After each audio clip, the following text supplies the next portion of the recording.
Higgs with the Spencer Bloods.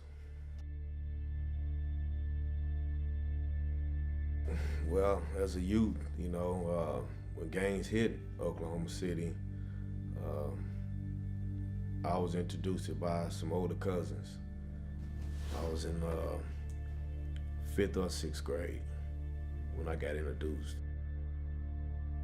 From that point, it was just all downhill, When I found out how the gang life was going, by that time, it was like a disease. I was the only blood on my bus, the school bus, and the rest of them were Crips, so I was in the fights all the time. They was getting off at my bus stop. They was missing their bus stops, getting off at my bus stop in front of my house, and I'm having to fight. But it was, like I said, it was an adrenaline rush for me. Everybody loved the football games and the basketball games, depending on what school we were playing. The gang banging was on. We played against the East Side school, and they had to come to Spencer, so anyone we caught slipping, we got at them.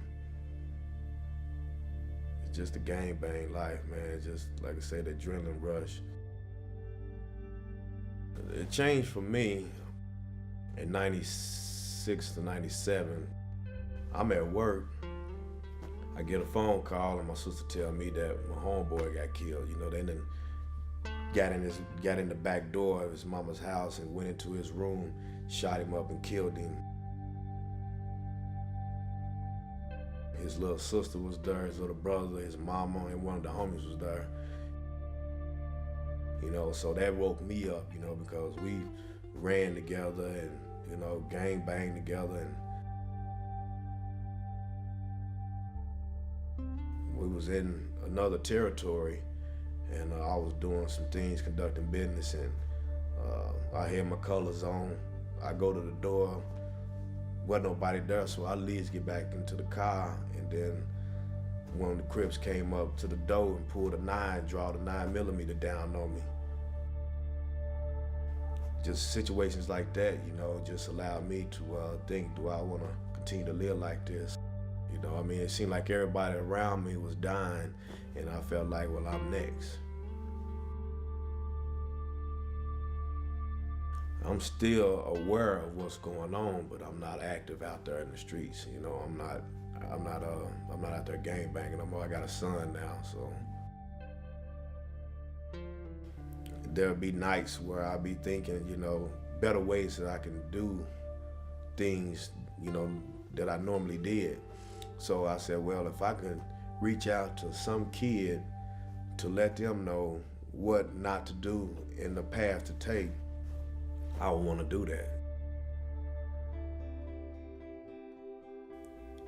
This man that I was locked up with, he had been gone for probably like 21 years, and I had been talking to him, and he told me about this program, T.A.S.K. So, when I heard T.A.S.K, I'm thinking that's police, so I was like, well, I'll go check it out, because he told me it would help me, so I was all about help, so I came to the program and I met Pastor Manny, and I sat down and talked to him, and he let me know what the program was about. So I just want to come in and check it out. And once I seen what Pastor Manny and T.A.S.K were doing, it just drew me more closer to the program, because it was already embedded into me mentally that this is something that I want to do. So I continue to, I've been with T.A.S.K for a little over 3 years now. I just tell the kids what they need to be hearing. I try not to bring them into my past of how I live my life, because a lot of kids, they get intrigued by that, get caught up by it, and see, well, can I be stronger than him? Ain't nothing cool about going to the penitentiary. To me, that's signing up to be a free slave.